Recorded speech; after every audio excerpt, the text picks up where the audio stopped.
तिष्ठतः स्थिरप्रशान्तलोचनः हृदस्वरात्मिका स्मरन् मनयो यशस्वतिनं सरस्वतीस्तवं पठं कदा यतिर्भवाभ्यहम् ॐ लसस्थिताम्बुरुहवर्णा वस्त्राभासितास्तुतिं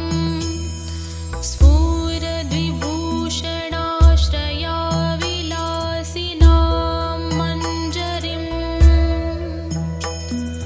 त्रिलोकश्रेष्ठसुन्दरी कथा कलापवल्लरीं सरस्वतीस्तवं पठन् कदा यतिर्भवाम्यहम् कवित्वकीर्ति बुद्धिवृत्ति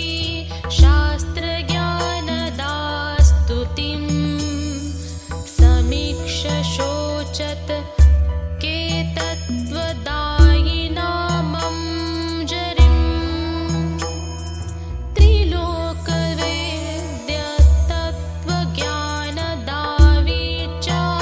त्रिलोकवेद्यतत्त्वज्ञानदाविचारवल्लरीं सरस्वतीस्तवं पठं कदा यतिर्भवाम्यहम्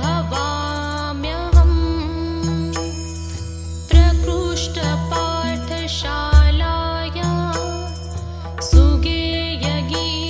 सुगेयगीतमालया परमात्मवेदभाषाया नितान्तब्रह्मा विद्याया असंख्ययोगयोगिना प्रतिष्ठिता शिवास्तवं सरस्वतीस्तवं पठकन्दा यतिर्भवाम्यहम् निशम्य कर्मसम्भव प्रपुण्य पापयुग्मकं विनश्य गोसमूह जातना श्वारार्थसंसृतिं निपत्य देह गर्व सर्व मानवपुञ्ज दुर्मतिं सरस्वतीस्तवं पठकन्दा यतिर्भवाम्यहम्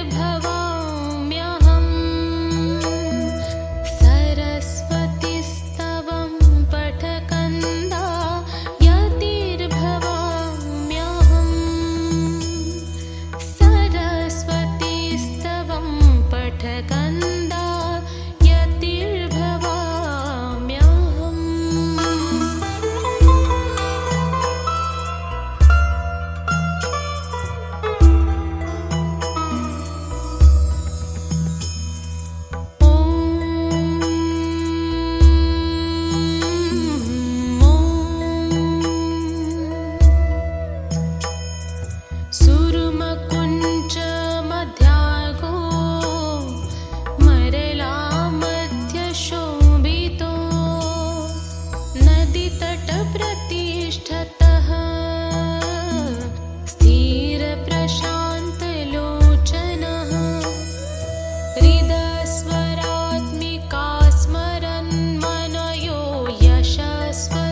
शिवास्तवम्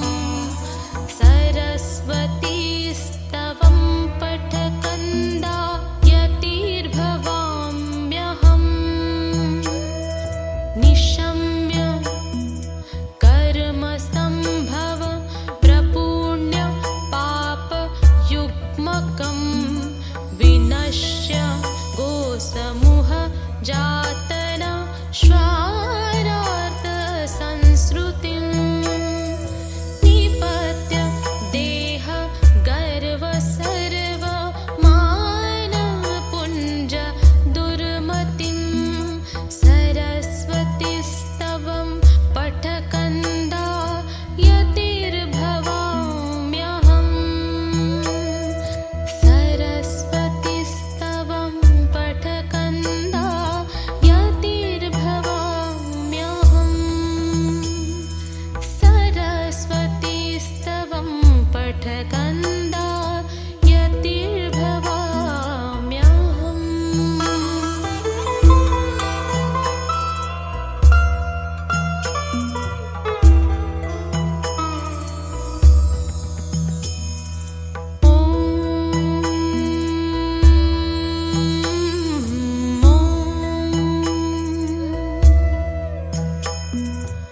सुरुमकुञ्च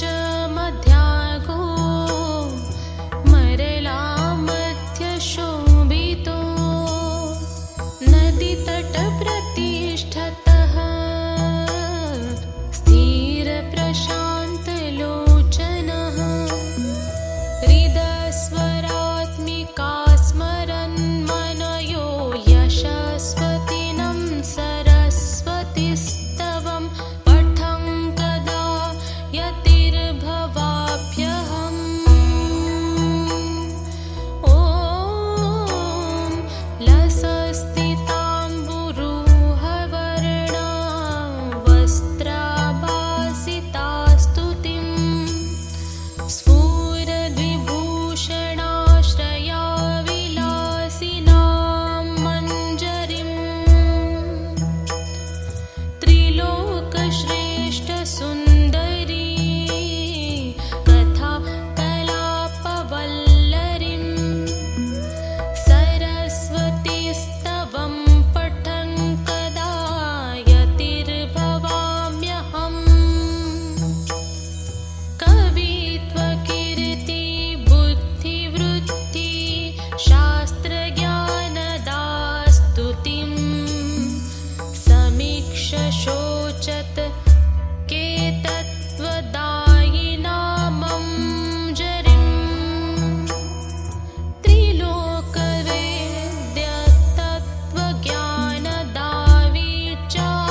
त्रिलोकवेद्यतत्त्वज्ञानदाविचारवल्लरीं सरस्वतीस्तवं पठं कदा यतिर्भवाम्यहम् प्रकृष्टपाठशालाया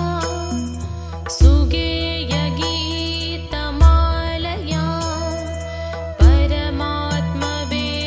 परमात्मवेदभाषाया नितान्तब्रह्मा विद्याया असङ्ख्ययोगयोगिना प्रतिष्ठिता शिवास्तवं सरस्वतीस्तवं पठकन्दा यतिर्भवाम्यहम् निशम्य कर्मसम्भव प्रपुण्य पापयुग्मकं विनश्य गोसमूह